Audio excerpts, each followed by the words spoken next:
যত খুশি আমায় সাজা দিও, যত খুশি আমায় একটু জায়গা দাও, মায়ের মন্দিরে বসি। নমস্কার, শুভ সকাল। আবার একটি ব্লগে আপনাদের সকলকে স্বাগত। আজ মঙ্গলবার, আজ 5 নভেম্বর। আজ আমার প্রিয় ক্রিকেটার বিরাট কোহলির জন্মদিন, তেমনি আমারও আজ বার্থডে।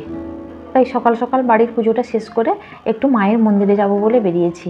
বৌদি এখানে আছে, ডেকেছে একসঙ্গে দুজনে মিলে কালী মায়ের মন্দিরে পুজো দিতে যাব। চলুন, মন্দিরে পৌঁছে গিয়েছি।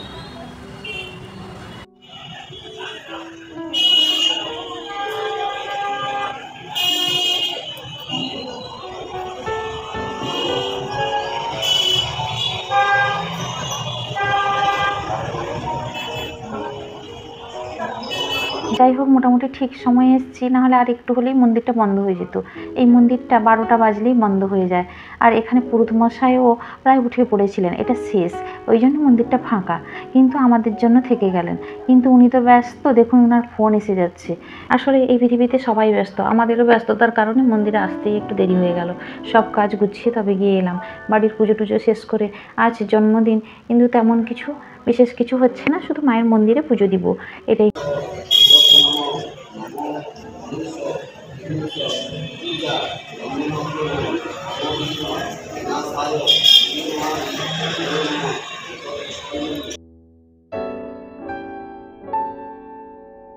আমার জন্মদিন তেমন কিছু পালন হয় না।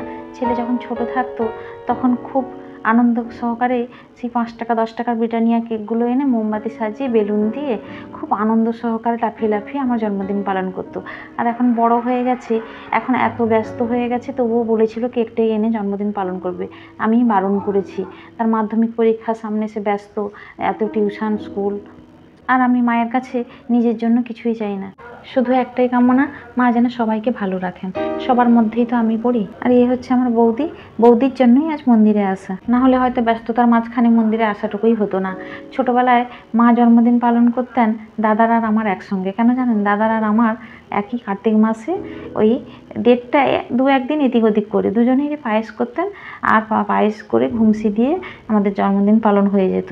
কিন্তু বড় হওয়ার পর আর সেরকম জন্মদিন পালন করা হয়নি।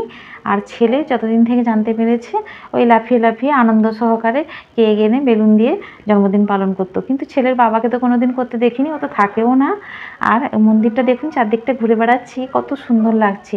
এই দেখুন কত সুন্দর মন্দিরের চারদিকে কারুকার্যগুলো। এটা ছিন্নমস্তা কালী, আরও চারদিকে পুরো সব মায়ের মূর্তিগুলো বিভিন্ন রকমের রূপ খোদাই করা আছে। আর এদিকে বৌদি মন্দিরটা ফাঁকা পেয়ে একটু ছবি তুলছে, আর আমিও একটু ভিডিও করে নিচ্ছি। এখানে এদিকে আসো।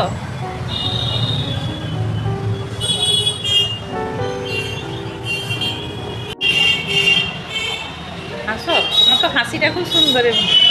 হ্যাঁ, যতজন হাসে সবার থেকে তোমার হাসিটাই খুব সুন্দর হয়। বৌদি আমার খুব সুন্দরী, ওকে হাসলে আরও বেশি ভালো লাগে, তাই বলছি যে হাসতে। আর ও আমাদের থেকে বয়সে অনেক ছোট, জানেন। কিন্তু আমরা যেখানেই বেরাই, 2 বোন আর বৌদি মিলে সবাই মিলে 3 বোন বলে। আসলে দাদা যখন যা কেনে 3 জনের জন্য একই রকম কেনে। বৌদিও খুব ভালো হয়েছে, যখন যেদিকে যায় আমাদের জন্য কোনো দিন খালি হাতে আসে না। ও আমাদেরকে খুব ভালোবাসে, মানে একেবারে নিজের মতো করে খুব ভালোবাসে। মন্দিরটা সত্যি এত সুন্দর লাগছে, ছেড়ে যেতে ইচ্ছা করছে না, কিন্তু অনেক বেলা হয়েছে, বাড়ি গিয়ে আবার রান্নাবান্না করতে হবে। এর কারুকার্যগুলো এত সুন্দর, অনেক দিন সাইড দিয়ে চলে যাই, কিন্তু ভেতরে আর প্রবেশ করা হয় না। কিন্তু আজ পুজো দিতে এসে ভেতরে প্রবেশ করে হচ্ছি। আর মন্দিরটা দেখুন বন্ধ হয়ে গেছে, ঠাকুরমশাই চলে গেছেন, আর আমরা একটু ঘুরে বেড়াচ্ছি। খুব ভালো লাগছে, ফাঁকা প্লেস পেয়েছি। এবার মন্দির থেকে বেরানো যাক, অনেক বেলা হয়েছে।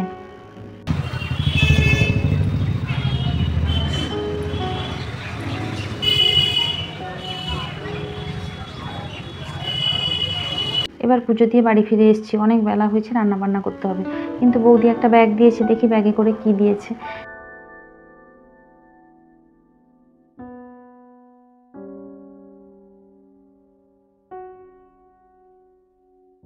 এ মা, দেখুন কি কাণ্ড, সকাল সকাল তার ছেলেকে স্কুলে রেডি করতে হয়, আর এদিকে দেখুন কত পায়েস বানিয়ে দিয়ে পাঠিয়েছে। পায়েস মিষ্টি, আসলে বাবার বাড়ি গেছিলাম, বলেছিলাম যে আমার জন্মদিন, ও ঠিক মনে করে পায়েস মিষ্টি সকাল সকাল বানিয়ে নিয়ে এসছে। আমার তো খুব খারাপ লাগছে। আর এদিকে দেখুন সন্ধ্যাবেলা ছেলে আমার জন্য গিয়ে খাবার কিনে এনেছে আমার জন্মদিন বলে। এগুলো এই জন্মদিনের বেশ আনন্দ এবং প্রাপ্তি। আপনারা সবাই আমার জন্মদিনে আশীর্বাদ করুন যেন ভালো থাকি এবং সুস্থ থাকি। আজকের মতো ব্লগটা এখানেই শেষ করছি। ভালো থাকবেন আপনারা, সুস্থ থাকবেন। নমস্কার, শুভরাত্রি।